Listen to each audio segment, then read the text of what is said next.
అందరికీ చదువులు రావు, అందరికీ తెలివితేటలు ఉండవు, అలాగే అందరి దగ్గర డబ్బులు ఉండవు.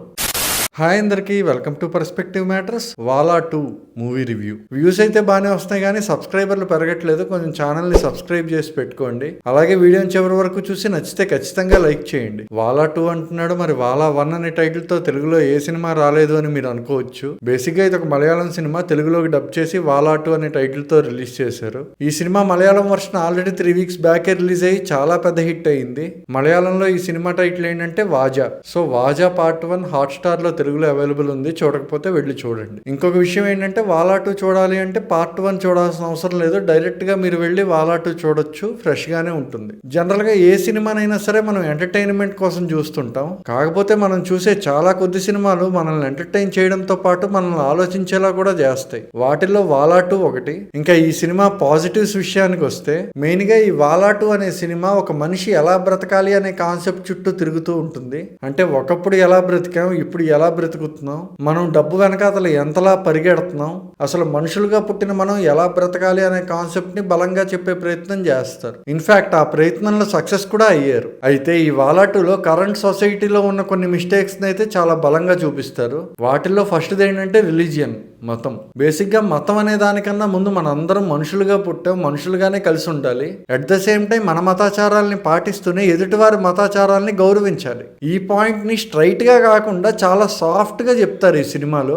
ఈ సినిమాలో డిస్కస్ చేసిన నెక్స్ట్ పాయింట్ ఏంటంటే సిబ్లింగ్ బాండింగ్. అంటే సిబ్లింగ్స్ గా పుట్టినప్పుడు ఎంతలా కలిసి ఉండాలి, అలాగే ఏ స్టేజెస్ ఆఫ్ ఏజ్ లో మనకి మన సిబ్లింగ్స్ తో ఎలాంటి అవసరాలు వస్తాయి, అలా అవసరం వచ్చినప్పుడు మనం వాళ్ళ కోసం ఎలా నిలబడాలి, అంటే స్కూల్ ఏజ్ లో, కాలేజ్ ఏజ్ లో, పెళ్ళైన తర్వాత, అలాగే మన పిల్లలు పెద్దయిన తర్వాత ఎవ్రీ స్టేజ్ లో మనం మన సిబ్లింగ్స్ కి ఎలా సపోర్ట్ చేయాలి అనే విషయాన్ని చాలా క్లియర్ గా చూపించారు. ఈ సినిమాలో నెక్స్ట్ టచ్ చేసిన ఇంకొక పాయింట్ ఏంటంటే అబ్రాడ్ స్టడీస్ అండ్ లివింగ్. అంటే చదువు కోసం కానీ లేదంటే ఉద్యోగం చేసి డబ్బులు సంపాదించడానికి విదేశాలకు వెళ్తుంటారు కదా, అక్కడ వాళ్ళ జీవితాలు అలాగే వాళ్ళు అనుభవించే ఒంటరితనం గురించి చాలా క్లియర్ గా డిస్కస్ చేశారు. ఈ సినిమాకి నెక్స్ట్ పాజిటివ్ పాయింట్ ఏంటంటే మనిషి ఎలా బ్రతకాలి అని చెప్పిన విధానం. అందరికీ చదువులు రావు, అందరికీ తెలివితేటలు ఉండవు, అలాగే అందరి దగ్గర డబ్బులు ఉండవు. స్టిల్ మనం లైఫ్ లో హ్యాపీగా ఉండాలి అంటే మనకంటూ మన చుట్టూ కొంతమంది ఉండాలి.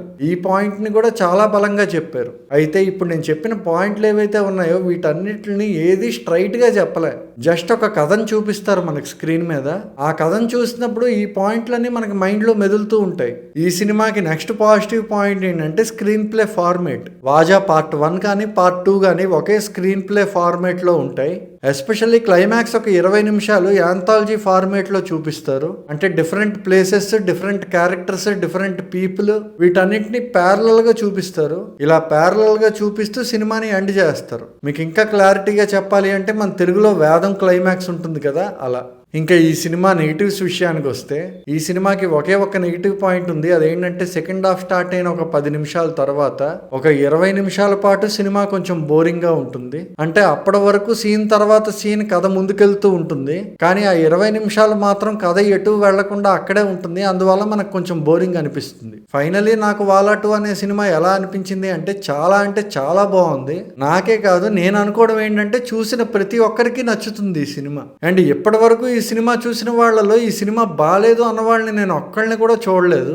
సో మీరు ఒక మంచి సినిమాని చూడాలి అనుకుంటే మీకు దగ్గరలో ఉన్న థియేటర్కి వెళ్ళి వెంటనే ఈ సినిమాని చూడండి. మరో సినిమా రివ్యూతో మళ్ళీ కలుద్దాం. Until then, bye.